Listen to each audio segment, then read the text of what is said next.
Hi, thank you for coming to my channel, Compass Starlight. Yeah, I might pull a couple cards, but I wanted to talk about something, and it has to do with fear, and it has to do with the sort of unknown, and the excitement and the anticipation. Although I do think I met somebody yesterday. It's 2 a.m., so it was like 2 days ago, I guess, who was really stressed about his situation. He lives in a house that is owned by family, and the original inhabitant is deceased, and he's living in this home, and he has to vacate because the other parties that have inherited this home want to sell it, and he's not really in a position to transition to another abode of any sort. Like financially, he can't support himself to do that. So there's going to be a short period of time where he doesn't really have any money or a place to stay. But once the house is sold, then he will have the funds to more readily take care of himself. And this person was very stressed out,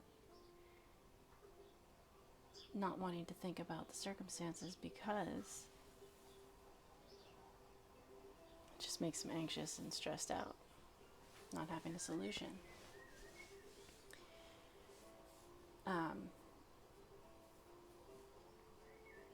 I have fears. I don't have that much fear about my particular situation, and I'm also trying to stay positive. But I recognize that not everyone is in a position or mindset to stay positive and stay focused on that. It's like a dangling carrot to keep you going. And it's also a sort of tunnel vision to stay focused on the destination.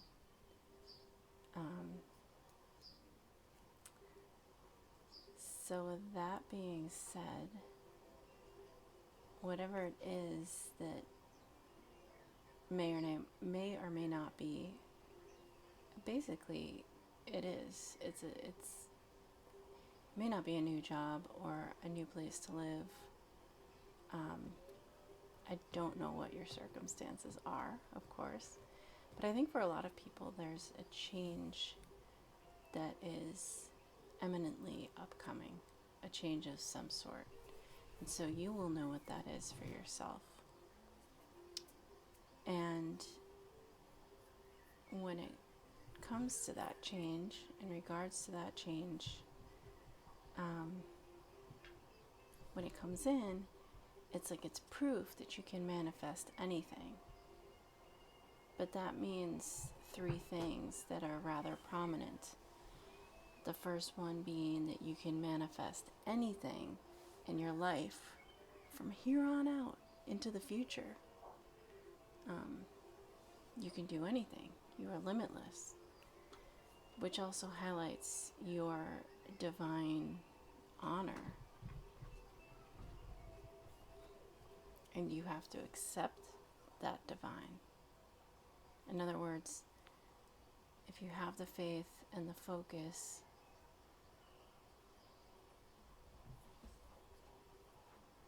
and you are able to manifest, it's like a confirmation of your ability to manifest. But then once you have manifested, it's a recognition and a confirmation that you have that power. Which means you have to recognize that in yourself or within yourself going forward. So there can be some fear and resistance to that. That also touches on point 2, which is you have the power over your life. You do have divine honor. Your spirit is holy and divine.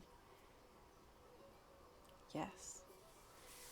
And you deserve to have and experience it all. So that kind of brings me to point 3, which is that, well, let me just touch on point 3. You are always your grandest foe. So point 2, once you manifest whatever comes next, because your manifestations come from your place of an open heart, and they come from your deepest fears. And sometimes we don't want to recognize the manifestations because they don't look so pretty, but they are manifested from the place within ourselves to which we do not want to look, right? So all of the many times that you run into situations and occurrences, events, any kind of mishaps or things that we could perceive as being misfortune, we manifested those into our lives ourselves. And it can be difficult to take accountability for that and to recognize that, especially if you don't know how or when you manifested it. In other words, what were you thinking? What were you feeling at the time of the manifestation? Because it's hard to get to a point where you could recognize one from the other. And so you have these 2 points. If you don't really recognize or you're not aware of your thoughts,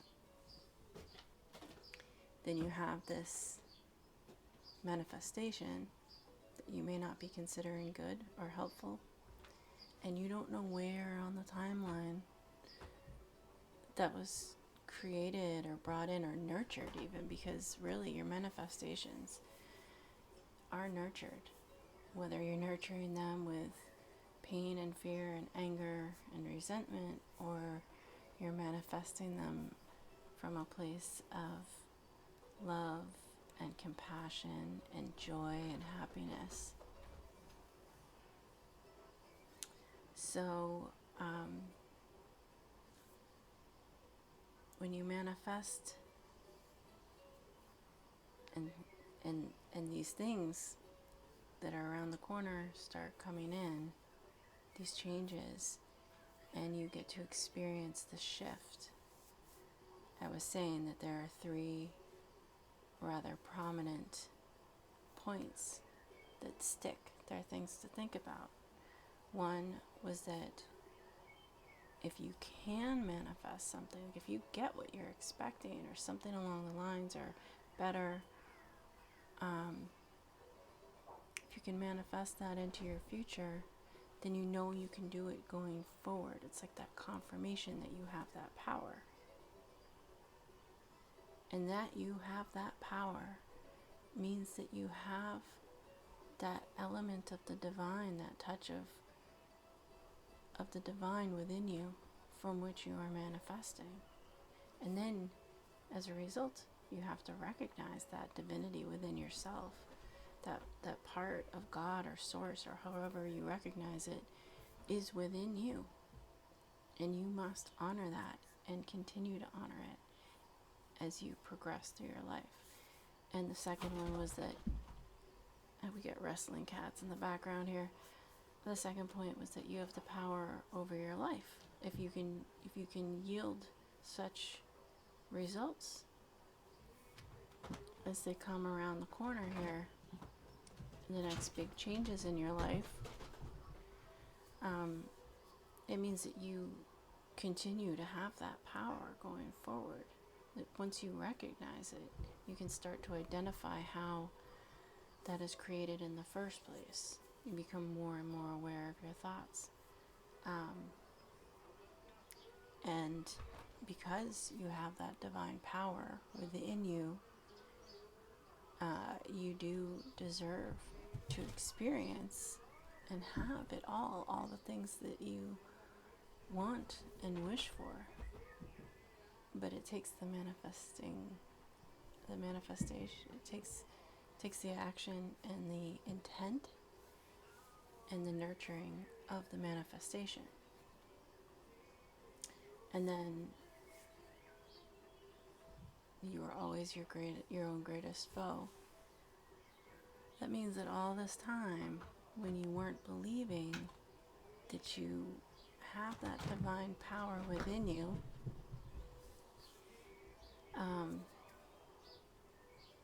you were your own greatest enemy, right?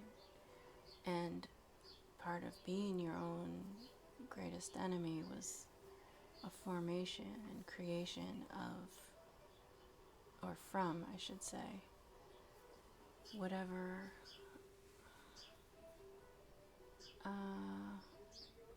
constraints and beliefs that were taught in your youth, in your childhood, in your upbringing, and from all of your experiences.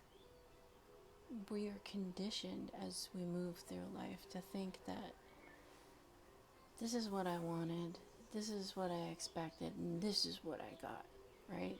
This is what I got. So next time I want something, I'm gonna get this. And there's no point in trying to rework things, rework your intention, whatever, to get something different, because you're always gonna get stuck with this kind of thing. But that's not true. You're not always gonna get stuck with it. If you believe that, you will. But if you're aware of your thoughts and your actions, your mood, and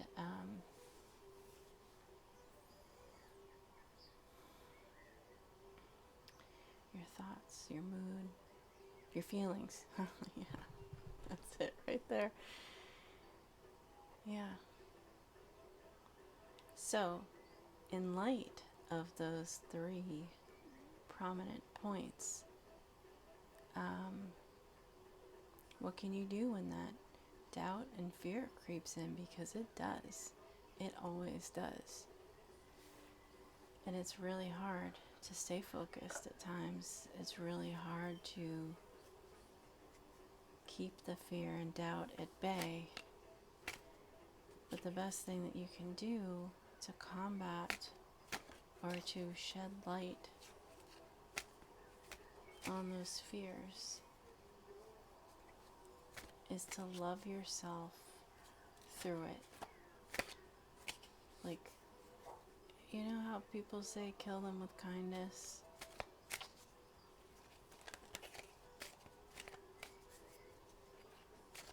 I want to cuss. I don't cuss on my channel.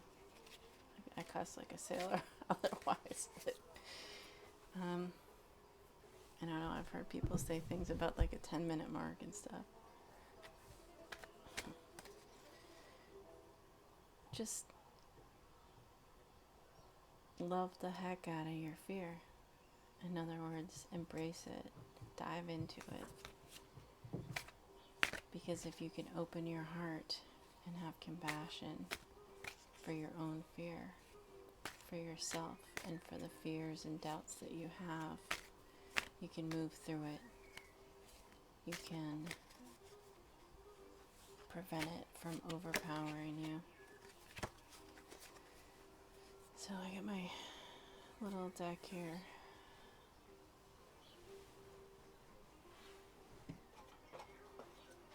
You know the one. I'll show you the box. Nice, right? I think it's Italian.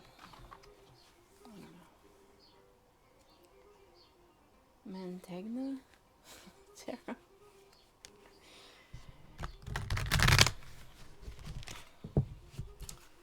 These are what I call the character cards. We're going to pull a couple cards to see what kind of characteristics should we aim to embody, on what kind of traits should we focus our attention.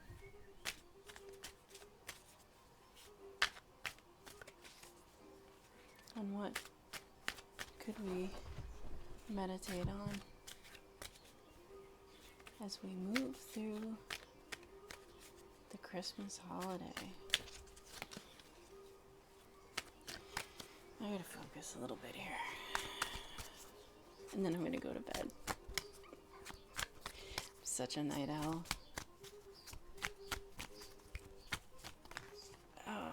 They want to, but they're just not. There we go. I got two. Justice and Mercury.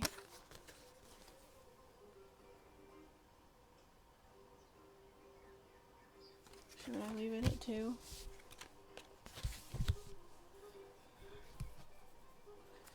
Do one more maybe? One more card. I like the 3s.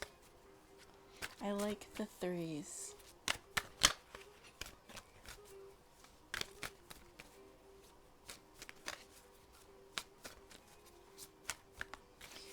I don't know. They just don't want to come out. And then it will end up on the floor if I do it like that, so.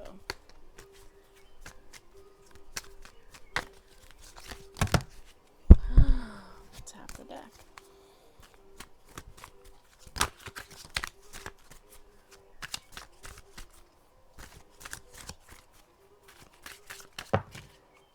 Alright, I got 2 more. How bad my vision is. Oh, the Sun and the Merchant. Those are nice. Okay. Guess I can move that now. Justice. Card number 37.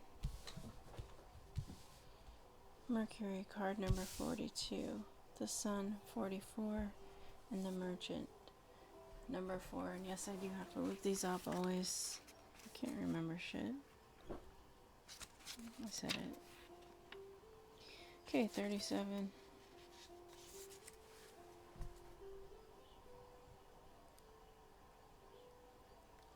Balance. Weigh each opinion before expressing it. The last time I drew this card, I was suggesting that it's not just about weighing an opinion before expressing it. It's also that notion of weighing an object before expressing it, like getting it out of your life, right? Express.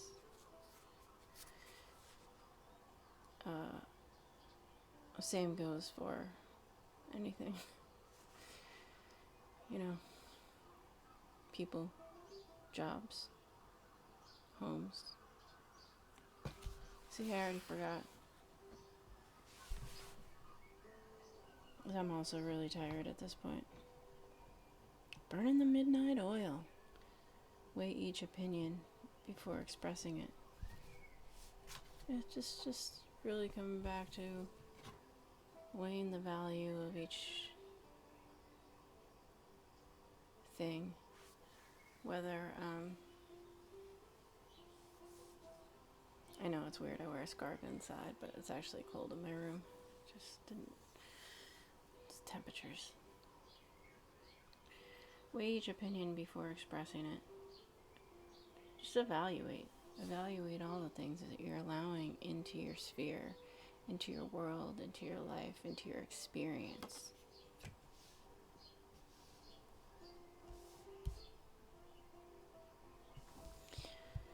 (42) Mercury.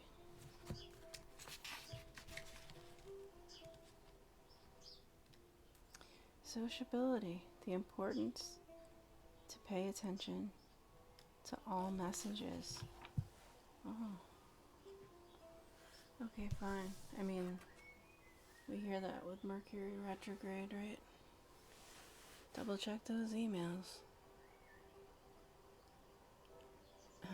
Make sure you're not sending your office bestie the message that's intended for your office bestie to the whole office. That kind of thing. Yeah, definitely mix-ups in communications. My other YouTube channel, Uses my voice. What else do you do on a channel? Guess I have another one too where I don't use my voice, so. But reading text aloud, yeah, it's been very difficult the past week. Anyhow, that's not the point. But this may be an opportunity to actually go back and reread emails or messages that you've received in the past, where maybe you might be missing the point.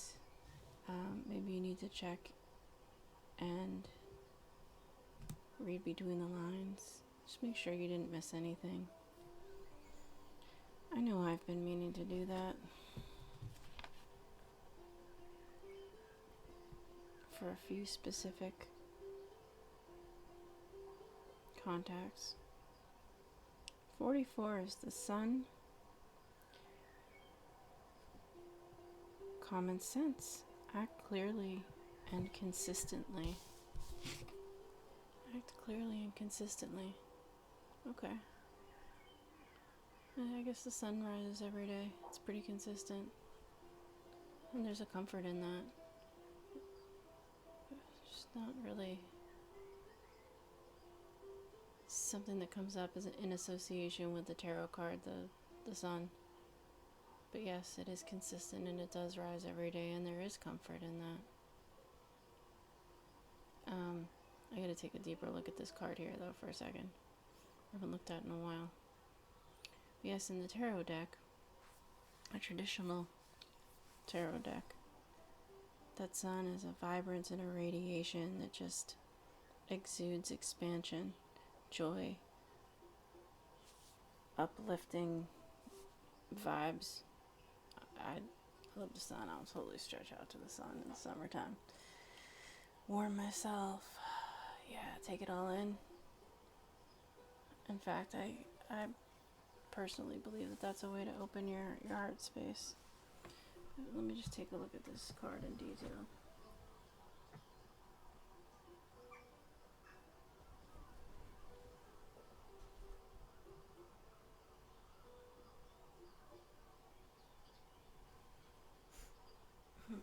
One thing that's kind of cute about this card, I mean, in a way, it's like the Chariot, because you have here the horse-drawn chariot.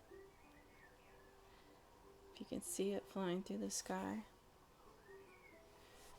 There's also a falling passenger, so maybe there's a little bit of message here to keep going towards the sun, keep flying, but you gotta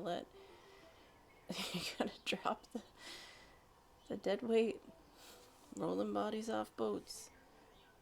But also I was just wanting to look at the background, the terrain below. Nothing in particular stood out to me there. But yes, the Chariot is about moving forward, flying high in the sky. It's a good feeling. If you've never tried it, I recommend it. 4, the Merchant, materialism. Preserve honesty at all costs. Materialism, preserve honesty at all costs. I mean, the part about honesty I see here is that the merchant has that give and take, right? They're putting a value on whatever it is they're selling. Stop that. It's not a toy.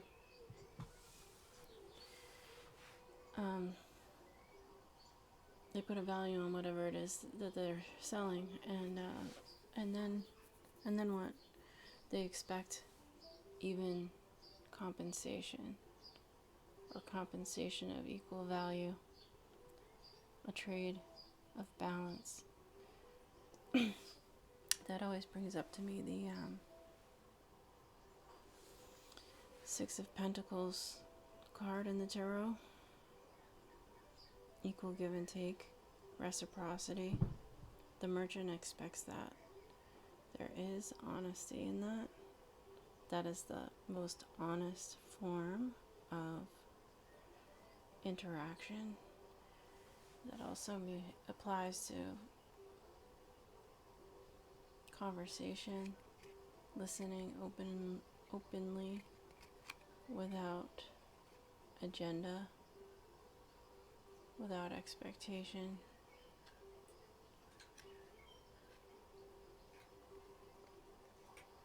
Yeah. Just want to read it one more time. Materialism. Preserve honesty at all costs.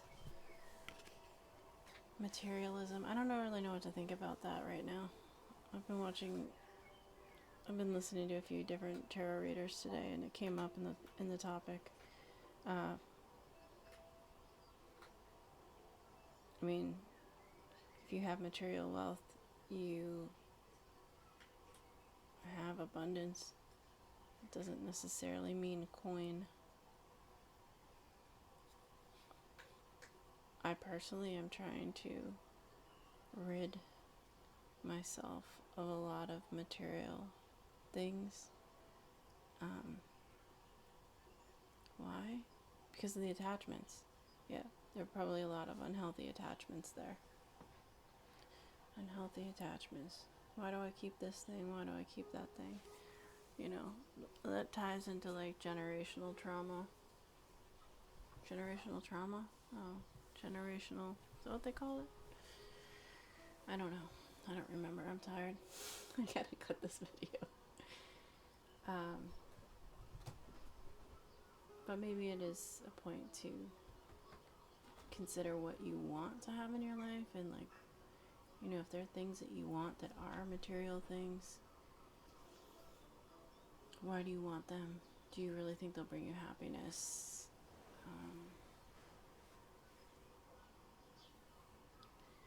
You know, like you think of little kids, see, it's Christmas, and these cards actually apply to Christmas too, to some extent.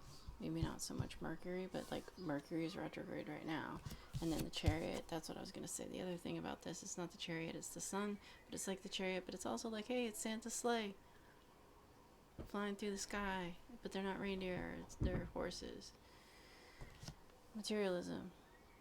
When like little kids receive gifts at Christmas, on a birthday, and you know, they already have toys, and they get this new toy, and like all of a sudden it's the greatest thing. Or they might pick one toy from however many they receive, but that one toy is super excitement. It's the thing, and all the old toys just kind of get forgotten for a while. Or they get the new thing and they're really excited about it, but then they never really use it. Like the excitement lasts for a day. Yeah, so where maybe are there things that you can consider? What am I trying to say? Materialism. The merchant. Right. That the joy really isn't in what, I have a hard time spitting this out? Fine. The joy really isn't in the things, it's in the experiences, it's in living life, it's in sharing experiences, it is in sharing with people. Yeah. It's in the living. It's not in the material things. Material things can make your life easier, but I mean, what do you really need? What do you need? Food? A toothbrush? Like, you can get a toothbrush anywhere. A chair, a table. They're all over the world, no matter where you go. It's not like something you need to hold on to. What are you holding on to? What's so great about it? Why are you holding on to it? I ask myself that every day about many different things. Anyway. So, that being said, however, if you celebrate Christmas, do have a Merry Christmas. But also, if you are involved in gift exchange, oh, this point's hitting home. If you're involved in gift exchange, the exchange is really between the people bearing the gifts. It's really not about the gift. The gift doesn't bring you joy. It's the person giving and the person receiving, and that exchange there. That's the glorious part, the divine part. The willingness to have a mutual interaction of exchange. Yeah, there was another word that came to mind. I can't think of it now. It just came and went like that.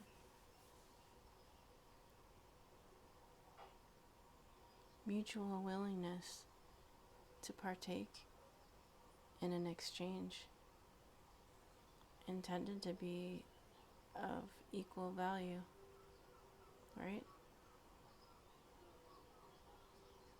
Ain't that what life's all about? Anyway, for those of you that celebrate Christmas, have a very Merry Christmas. And to those of you that celebrate whatever it is, I mean, I'd say Happy Hanukkah, but Hanukkah's over. For those of you that might celebrate Hanukkah, I hope you had a nice Hanukkah. There's one candle in the menorah that lights all the others, and it is called the Shamash. Be the Shamash. Share your light.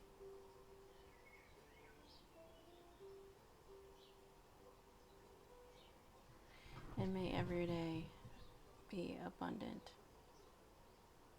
Peace be with you. Thanks for coming to my channel.